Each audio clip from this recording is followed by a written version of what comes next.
support and realness. Like now I know myself on this level where I know what to say yes to. I know what to say no to. I know what will and will not work for me. Hi, everyone. Welcome to Second Half Chronicles podcast. I'm your host, Karami Olson. And today I have an amazing guest. I cannot wait for you to hear our conversation. Her name is Dawni Angel, and I'll just read a little bit about Dawni, and it'll help you understand our conversation that's coming. So she, from a very young age, she studied everything she could find about human behavior. And in 2009, she began developing what she has coined as innate drivers. And this system goes straight to the core of what motivates and enlivens an individual. So after many years of refining the process, she now has the honor of working closely with people from all walks of life, and she helps reveal and clarify what they live for. And in our conversation today, you don't want to miss it. You want to listen to the end because she goes as in depth as she can on a short podcast, and she talks about innate drivers and how it makes helps people connect and how it kind of heals relationships and those types of things. So please join us today, and thanks for listening. Hi, everyone. Welcome to Second Half Chronicles today. My name is Karami Olson, and I am your host.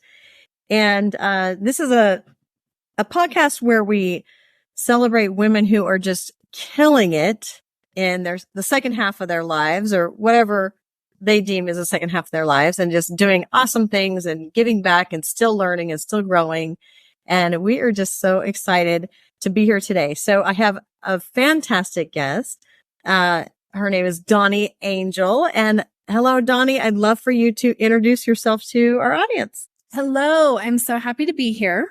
So yeah, Dawni Angel, it's always weird to introduce myself because sort of what I do started when I was such a small child, but my bio starts off with like, I was a weird kid, very obsessed with human behavior from day one, and burning question of why do people do what they do. So I spent my whole entire life studying that and still study it every single day.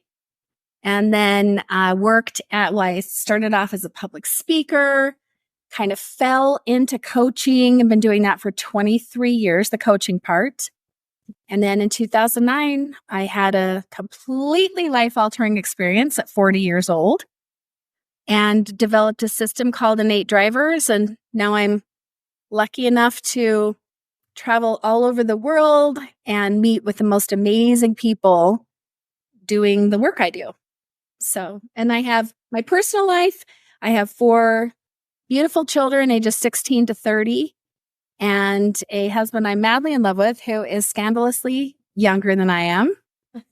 And we just built our dream home in American Fork, Utah. And I also have a dog that I am utterly obsessed with. So that's me in a nutshell. Oh, I love that. Thank you so much. That was a great, nutshell, actually. Perfect.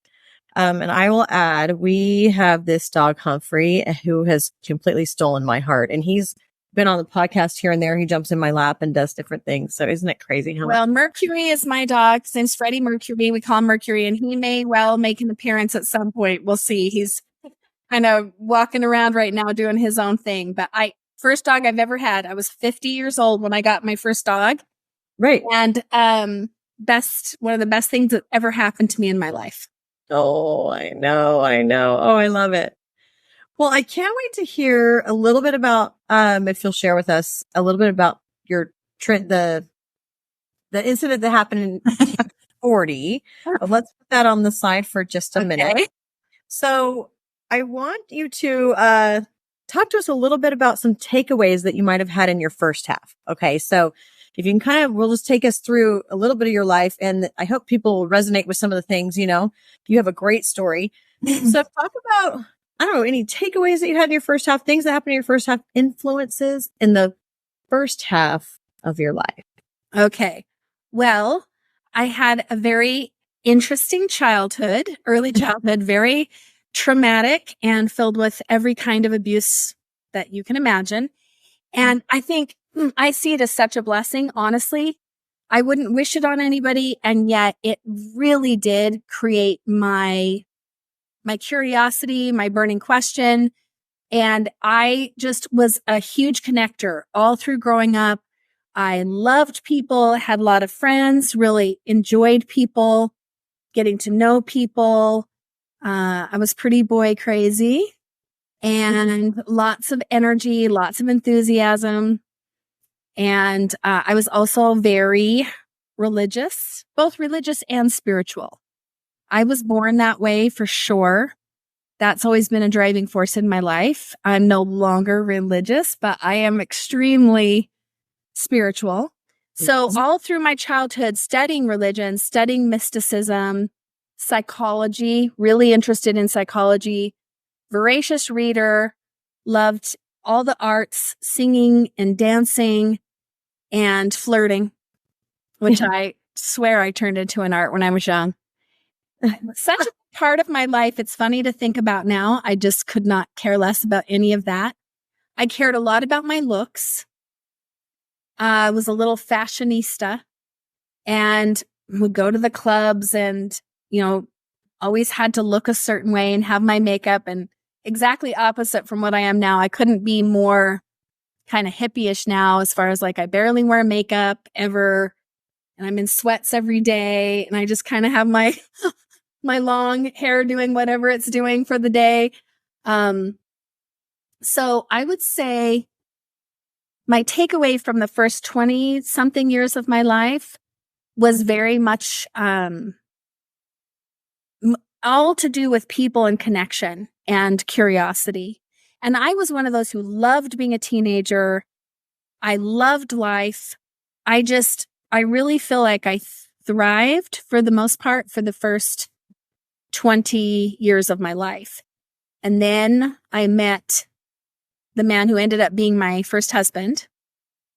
And it started a process, a 26-year, really painful process of I wanted so badly to be married, to have a home, to have a family.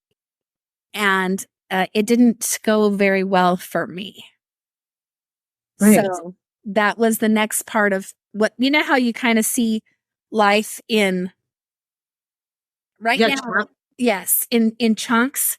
That was the first third of where, that second third was really quite painful. I loved having children.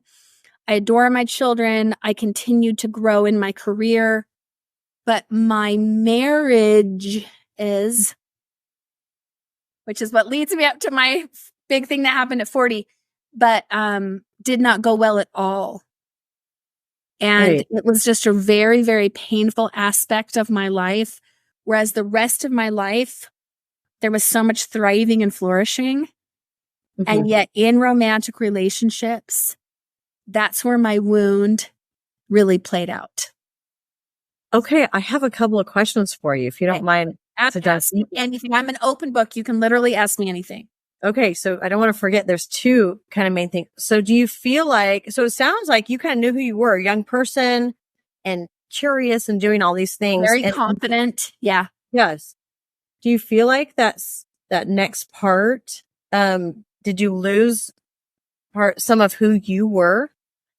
That's such a good question. And I definitely do feel like that. I allowed what I saw as my failure in my marriages to really mess with my sense of self, because I was going against what I was taught. Like this, you're supposed to get married to your childhood sweetheart and stay married forever and stay religious forever. And I did neither of those things. Right. So by the time I was 40, although I had wonderful friends and I had a great relationship with my kids and still pretty close to my family of origin, but I felt like my failure to have a healthy marriage it just did something to me on the deepest level. I really started to doubt my worth. Mm-hmm. And so my second question, when you first kind of laid that out, was, were you, I don't know, I don't want to put words in your mouth. Were you like masking it? Did everything look great on the outside? Am I picking this up right? I don't know for sure. It depends on who you ask.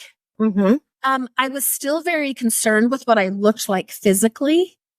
And so during that time, right, I was going to the gym like 6 days a week and trying to look good and trying to dress nice. And I think what I was really doing was trying to matter, right? I was trying to kind of prove that I had worth. So it was very compensatory. It was like, hey, I may not be able to get this part of my life right, but look how good I am at all the other parts of my life. For sure. Look how clean my house is. Look how quickly my bills are paid, right? Look how happy my kids are. It was a very compensatory thing for me. And so but the people closest to me, I've always been very open with what's going on in my life. And they were aware. Mm-hmm. The people in my life were very aware of my pain and how poorly, because by the time I was 40, I was on my third marriage. Mm-hmm. So you can't hide that. Right? Well, go ahead. No, that's all. I mean, so many people, they just date people and then end it and no one thinks anything of it. But marriage has always been so important to me that I would actually marry these people. Right. And then it didn't look great and it didn't feel great. I can tell you. Well, I love that you're sharing this because I know there's some kind of crazy reason I started this podcast and I'm doing this, right? And this is one of the reasons is other women are going through this right now. So this was for you however many years ago. And there's someone who's going to listen to this and they're going to be like, I'm going through this right now and it's going to be okay. Let me just get through the next day or let me make these steps to turn, pivot and go here. And, you've probably realized in your line of work, you're not the only one who. Oh, definitely not. I have actually many, many clients who have been married and divorced multiple times. And and so, but there might be someone who listens to you and I's conversation and it's their first time hearing it and they've been hiding something or they've been, I don't know, making things look good on the outside, which is fine, which is good. I like the way you put it. You're like, well, in this area of my life, I was doing so well. In this area of my life, I was struggling. And so, but, I love that. Okay. So, moving on, do you want to just kind of move on and tell us a little bit about, what was there a pinnacle point of a breaking point or some sort of thing? Go 100%. ahead. There was a literal evening that changed my entire life and my entire trajectory. Uh-huh. And so, I was 40 years old, married for the third time. We'd been married for about 2.5 years, 3 years, and I was absolutely miserable. And so was he. And we had a 2-year-old daughter together. And then I had 3 older children from my first marriage. Right. So here's what really created this moment. So first of all, I was so confused how someone like me was on my third marriage and it wasn't working. And when I say someone like me, what I mean is I had my life together. I'm trying not to share, just so you know. I have a mouth like a sailor and it's just who I am. So I'm trying to be professional right now. Anyone who knows me is like, oh, Dawni's dying to swear right now, but I'm not going to. I'm going to be respectful. So I had my life together. And again, are there balloons going on my... What's that? I don't know. That is so weird. And I have no... They're celebrating how together my life was. So, I see myself as a certain kind of person, right? So house is clean. I'm always on time. I always paid my bills. I drove a nice car.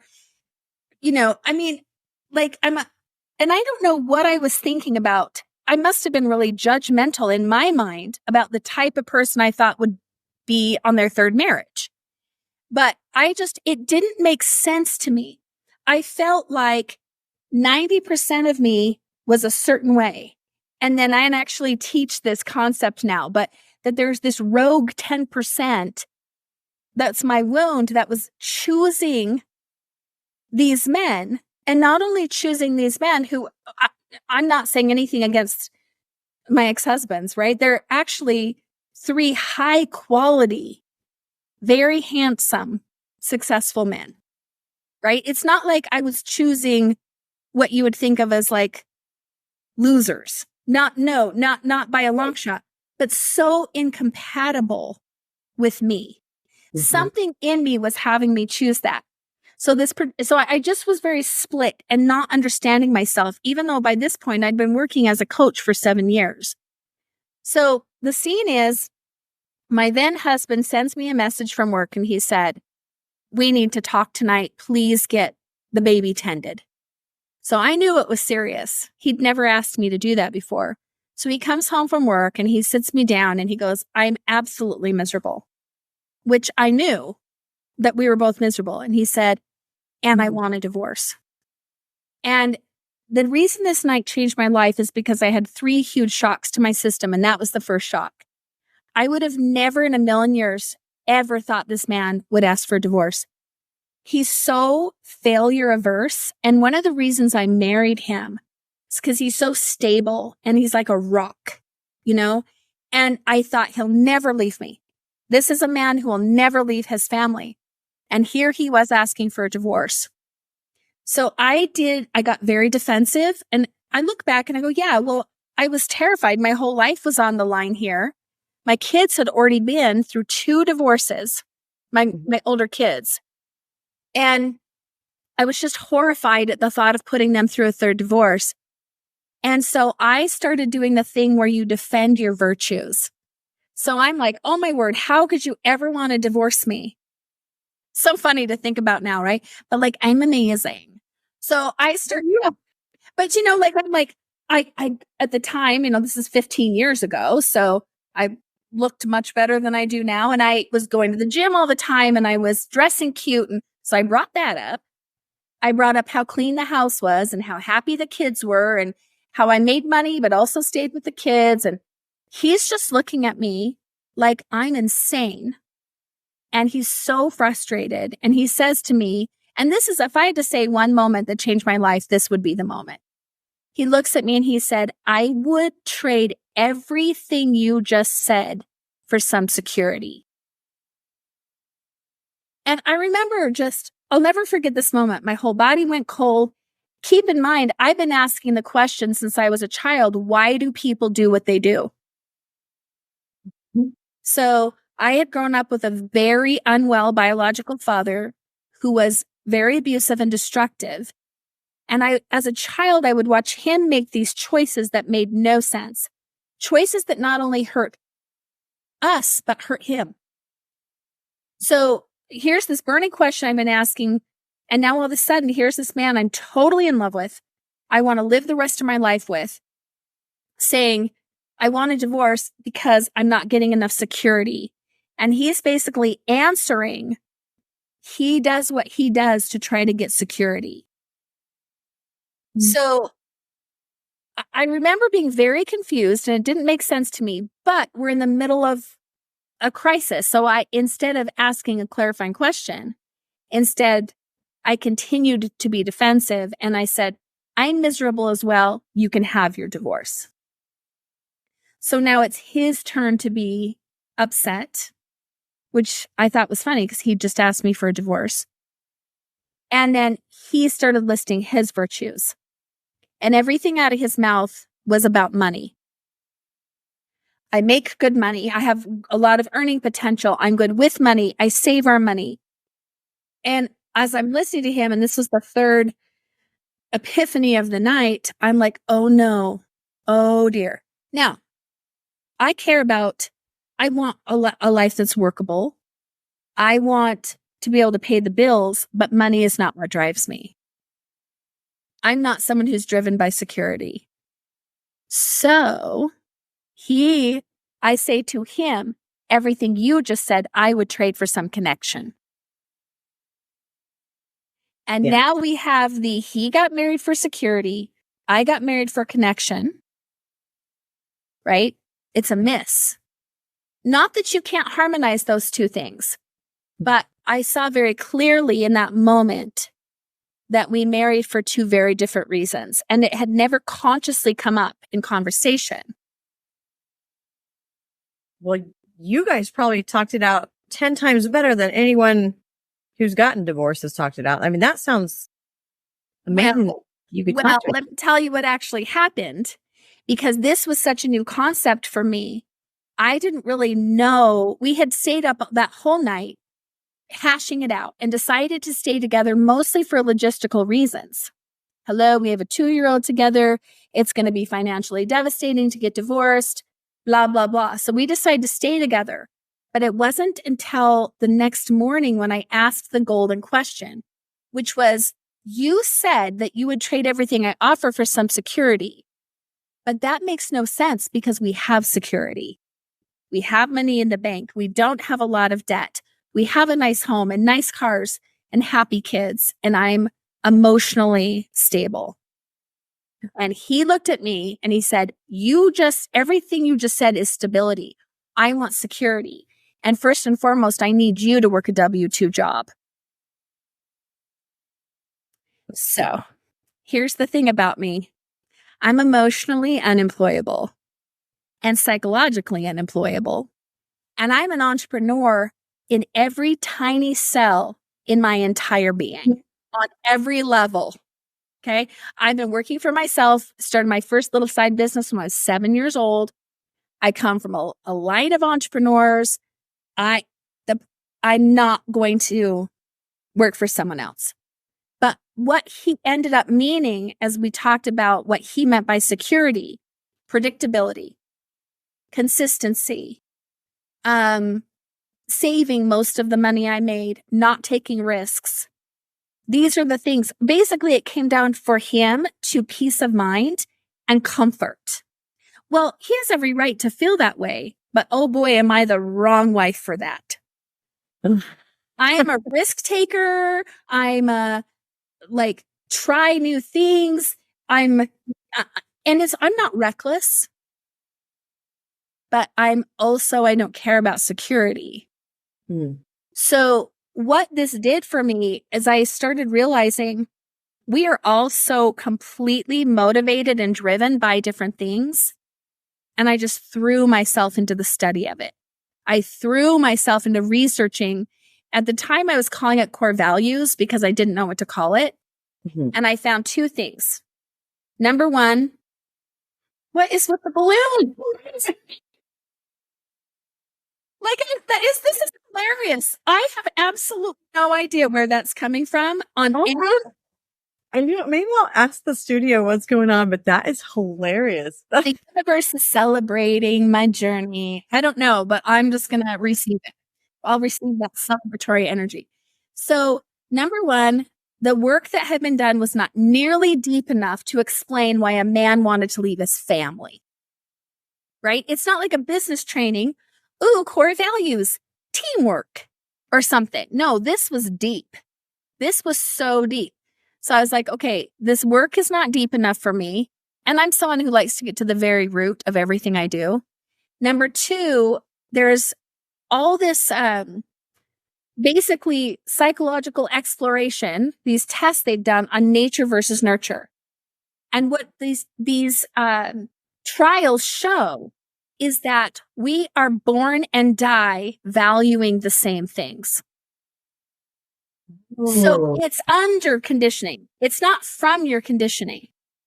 So then I'm really fascinated because as someone with a traumatic childhood, I had always wanted to know who would I be without the trauma and the drama. So I wanted to know what I'm really driven by and what I really value, like I was born that way. Right. So long story short-ish, I threw my entire life and career into the study of what I ended up calling innate drivers. And, basically the theory is that every single person is driven by unique, specific things because it's not just a word. Okay, great, connection for me. But what does connection mean to me? Right? It means something different than it means to somebody else. So it's very specific. And then there's also non-negotiables that come with it. So that's what I've been doing for full time now for quite a while. And what it creates is like so much understanding of self, but so much understanding of other. Oh my gosh, I'm blown away right now. Like I'm almost speechless. And the reason why is because I've gone through kind of a certain change in the last year and a half, 2 years, and something is driving me and I'm like, am I just crazy? Like, why can't I just work at my job and then retire and be? And here I am. I started this podcast. I'm like, we can help other women. We can this, we can that. And you just explained kind of part of the why I'm doing this. This is the absolute why. So let's say if you were here with me and we were doing a session and you were telling me that, I would start asking you questions about, I would say, well, what matters more to you? Expression or impact? Like we would start to parse out, where is this coming from? And what are the details of where it's coming from? Because what I've seen is I figured mine out, right? It took me a while because I was doing this on my own. So my drivers are workability, connection, and legacy. So every single thing I do has got, for me, fits into those things or it's a no. Is the workability there? Is there going to be flow and ease and order and flexibility? Even today, you and I had to shift the timing by about 10, 15 minutes. And I was so grateful that you were willing to be flexible and flow with that my car had broken down, right? So that's a very important part of my life. Then we've got the connection, full presence, depth, curiosity, acceptance, understanding. Collaboration is my favorite thing with connection. I love collaborating. But legacy, if there's not legacy there, if there's not some kind of impact, some kind of difference made, some kind of sustainable and lasting healing happening, I'm uninterested. So for me, knowing that about myself, also knowing that my non-negotiables are autonomy.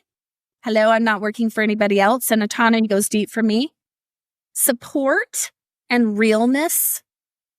Like now I know myself on this level where I know what to say yes to. I know what to say no to. I know what will and will not work for me. And I fully believe that this is why I've been very, very happily married now to husband number 4. Lucky number 4, I call him. I did end up divorcing that husband. It was very painful and also very necessary. I think we both know how incompatible we actually are, but I would have never dared to get married for a 4th time had I not known myself on that level. And also I know my husband on that level. I know what he's driven by. I know what his non-negotiables are. I know how to show up and support him, how to speak his language. And I know all 4 of my kids as drivers, their partners drivers. So the way that I'm able to interact with people is on a totally different level. Yeah. Including my coaching clients. Now I know what holds meaning for them in their life, and now I can help them get it. Okay, little sidebar here. So I was like snooping on your Facebook when I first got introduced to you by Francione. Anyway, I think one of the first reels I saw was you were sat in your car and your now husband, opened the door and grabbed like your bag and your drink and your things, and you were filming him and you're like, hey babe. And you kind of had a crazy day or something. And he's like, hey, and you said, how's your day? And he said, well, better now that you're here. And my heart just like, I melted. And then he kicked the door closed because his arms were all full with all of your stuff. And I was like, I love this. I love them. They are just so cute. My husband treats me like a queen, and I treat him just as well right back. How we are able to show up for each other is like, it's honestly epic. And that sounds like a brag. What it really is it comes from understanding. Yeah. It comes from, I heard him on the phone with one of his clients recently, and he said, my wife understands me 100% and supports me in exactly the way I need to be supported. Yeah. And isn't that what we really are looking for? Because I think people want to be there for the people they love, but they're spending all this time and effort and even money giving what is not landing because it's not what is wanted by that person. Okay. So my question, I have a couple of things that I want to tie this into second half. Okay. Let me clarify. Did you start researching this stuff after you were 40? Or, I mean, you'd obviously been working. So I had already been coaching. I had already been studying psychology. I had already been doing those things since I was a child. But this work, I was 40 years old when I found this, and I threw myself into it. I'm, let's call it determined / obsessive. When I find what my thing is, like, that's it for me. I will spend any amount of time. I will make any sacrifice. I'm a very determined person. You know why? Oh, go ahead. Sorry. No, Sorry. Go ahead. Ask me. No. Well, you know why this is so important is because I think we sit here. I'm a high school teacher right now. I'm hopefully resigning soon and just doing coaching and all these things. But I love it that we ask these kids, they're 18. What do you want to be when you grow up? What are you going to major in college? All these things. And then they're still like 25 and they're still not sure what they want to be when they grow up. This is such an important thing for the world to understand, that it's okay if you find your passion for work or what have you at 40 or later on, or dive into something later. I mean, there's so much pressure on young people, and that's my especially women. And guess what? I was raising my children. That's what I was doing with my life. Yes, I worked as a photographer when I was younger. I was speaking, I was doing coaching, but my focus was on my children, and I have never regretted that. Not ever, ever, ever. So for me, the best work I've done has been as I get older. Right. And it's also where there's some wisdom and there's some knowledge, and, there's some, I don't want to say stability, but like a centeredness. I no longer am driven by what I look like. I'm no longer worrying about appearances, not only appearances like looks, but my life seeming a certain way. Mm-hmm. I am here now to connect, to help people have a workable life, to give them what they most want. And it's just a different energy. I love every second of it. I really feel like my life began at 40, and especially like later 40s. I have had more joy in the last, I would say, 8 years of my life than all the time before that put together. I love it. And, to me, it's not even about us finding our passion. I think our passion finds us. Yeah. So, okay, back to the drivers. And this is your whole life work at the moment. How long, gosh, if someone works with you, you said you go through a series to find those things for them and help them find them, help them find them. They're born with them. Yes, you're totally born with these. And I promise it makes so much sense the deeper you go into it, but it's a 2-hour session. Mm-hmm. And I'm writing a book on it. I'm trying to, I'm also training other people to do it. I'm trying to replicate myself because I'm only one person. And quite frankly, I'm extremely busy. Oh, yeah. People come to these sessions from all over. I do them with people all over the world over Zoom. I do them for businesses, for executive teams, in workshops and retreats. So I'm really trying to reverse engineer the process in a book. And what's the struggle there is that for me, I've done this for so long and so many thousands and thousands of sessions and hours that I now have an intuition. Right. I know categories. I know what to look for. I know how. So I'm really trying to help people through the book be able to do that for themselves. So, yeah, it's a whole Oh my I gosh. love it's so satisfying. It's so satisfying to work with couples. I do it separately to begin with, but then when they come together and I watch two people really finally get each other, it's the most profound thing, especially as someone who has been divorced 3 times and heartbroken over it, to now be able to help people be unified. My formal training is as a mediator and a conflict resolution specialist. That's my professional certification. So to be able to mediate for couples who want to stay together and help them be able to do that and understand each other on that level, it's so unbelievably satisfying. I want to say something because I just had a really cool experience with this. I was doing a training up at the University of Utah. And so I'm in a room full of kids in the ages of 18 and 25, right? Right. And I asked this question. I said, how many of you feel loved by your parents? And almost every hand in the room went up. And then I said, how many of you feel understood by your parents? One hand. One hand. I saw people tear up. I saw people look angry. I saw people look hopeless. And I hear it all the time from my teenage clients because I have a lot of executive clients who end up sending their kids to come see me. And they tell me all the time, oh, I could never tell my mom this. Oh, I could never talk about this with my dad. My parents don't know me at all. My parents don't understand me at all. We're not asking the right questions. We're making a lot of assumptions, right? We're judging people through our drivers. So if you have a dad who has, let's say,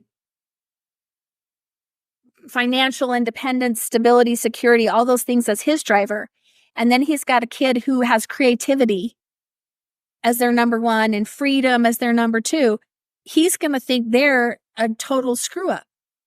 Right. And they're over there like, well, I think you're rigid and boring.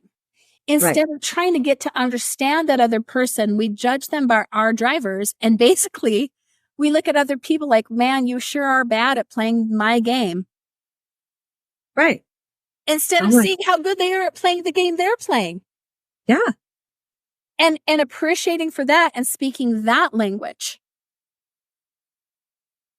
Right? So the language makes a big difference. Like my husband, sovereignty is his number 2 driver. And I will word things like, hey, if you choose to go to the family reunion this year, right there. I'm not saying you're going to the family reunion. I'm saying if you choose to go to the family reunion, I was thinking like you could bring your camera equipment and we'll be in a new place and you can take a bunch of pictures. Creation is his number 3.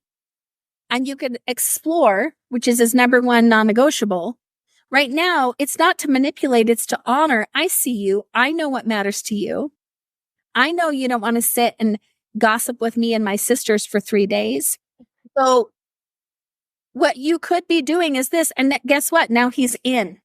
Now he wants to come to the family reunion.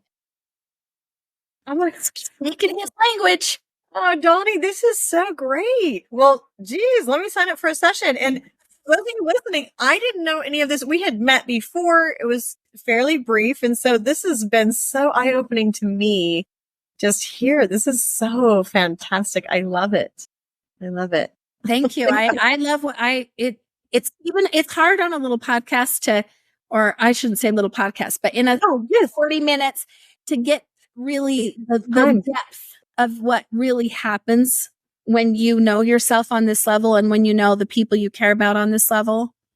But it has been utterly life-changing. You really did a good job of explaining this, and I could see where someone really needs to go through a few sessions and really just sit down with you and do your whole program. You know, I could see that. Oh my goodness. So where do you see yourself continuing to go? Okay. So there's something in my journal. I have a guided journal that I've created, and anyway, I have one of the activities in there. 4 of the activities are a 1 year, a 5 year, a 10 year, and a 20-year plan. And I tell my students, I'm like, no one ever asks a 40, 50, 60-year-old 60-year-old, what's your 20-year plan? No one ever asks us that. So, okay, what's your plan moving forward? Well, I mean, I'm pretty firmly in what I love. So continuing to do what I'm doing, I would love to. I'm really excited for my book to be done. Hopefully will be done by the end of the year. And I want Innate Drivers basically to turn into a household name. And I don't say that, like, legacy to me is not about me, my name. I don't care if anyone ever knows my name. What I care about is the work. That's what I mean by the legacy of the work. So people are interested in the love languages, the Enneagram, human design, astrology, all of those things I love. To me, Innate Drivers is the bedrock of all of that. First, you understand yourself on that level. Now, all of those things that you can utilize in a million ways, but first you really got to know yourself. So my vision is that this gets really out into the world, not just here in Utah, where I have a lot of clients and a lot of corporate clients and then kind of scattered throughout the world. I want this to really be a movement of people getting to have access to this type of self-knowledge and understanding of others. So I love my retreats I do. That's my favorite. I love being able to do this in a full weekend. Everyone knows their drivers. They know their non-negotiables. And then there's a second session, which is about like your wound, basically how you sabotage yourself and the awareness of that. So I want to do more of those retreats in some other places where I can go to them and they don't always have to come here to Utah. And so that's, as far as the 20-year plan, I just had my first grandbaby. He'll be 1. We have the same birthday. So on June 3rd, I'll be 55 and he'll be 1. And I want to be able to really enjoy my grandkids, whatever grandkids end up coming. I want to be able to do a lot of traveling, but I love what I do. It doesn't feel like work to me. So I want to really encompass my personal joy, travel, teaching, training. That's what I want to do. So that's my 1, 5, 10, and 20-year plan is all of that. This is what I want to do for the rest of my life. Mm-hmm. It's worth it to me to give my entire career and focus to this. Thank you for sharing. Thank you for coming on Second Half Chronicles podcast. I have a few questions to ask you. They're kind of wrap up questions. Okay. I love it. Okay. So these are sentence finishers. I'd like you to finish these sentences. Okay. Okay. Here we go, Dawni. The world needs to realize that those in their second half are wise and have resources to help change the world. Yeah. Yeah. Okay. Here's the other one, or one more. I'd like to tell everyone in their first half to enjoy it. To enjoy it and to look forward to what's coming. Life just keeps getting better and better. It is such a relief to be seen as having more to offer than just what I look like. Right?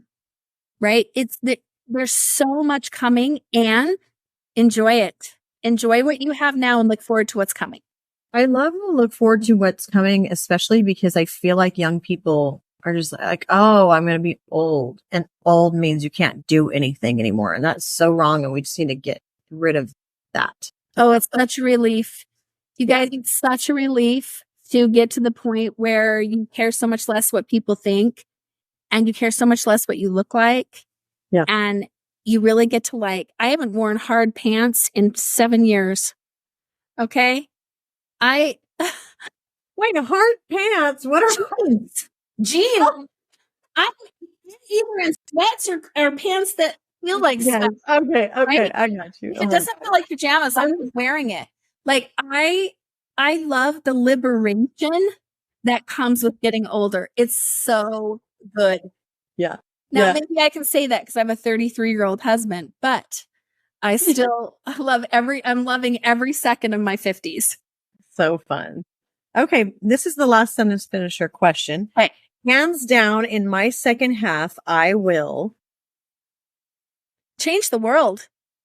I will create unity in as many ways as I possibly can. Oh, awesome. That connection. Well, thank you so much for joining us on Second Half Chronicles. And where can people find you and follow you, support you? So innatedrivers.com. Everything is on my website. You can contact me. You can book a session. Like I said, I can do it in person or over Zoom. But all of my information is on innatedrivers.com. Okay. We'll put that in the show notes. Thank you. Okay. Thank you, Dawni Angel, for coming on Second Half Chronicles podcast today. We have just been really given some amazing information today, and I just appreciate you. And everyone, live boldly. Love, Caramy and Dawni. Thanks for having me. Hey there, we're super excited to announce the release of our interactive journal. It's on Amazon. It's called My Second Half Chronicles Journal. You can find it if you just type that onto Amazon. It comes with several pages of discovery exercises with a bunch of journal prompts, 200 writing pages. So the owner can go through a series of exercises. They can write about their second half. They can kind of rediscover themselves, find their inner child. And it's an amazing gift book for someone who might have everything, and they're living in their second half. So check it out on Amazon. Thanks. Love you. Thank you so much for listening today. Please show some love to all of us at Second Half Chronicles by giving us a follow or subscribing. And please share an episode with a friend. It would mean the world. Until next time, live boldly, love, Caramy.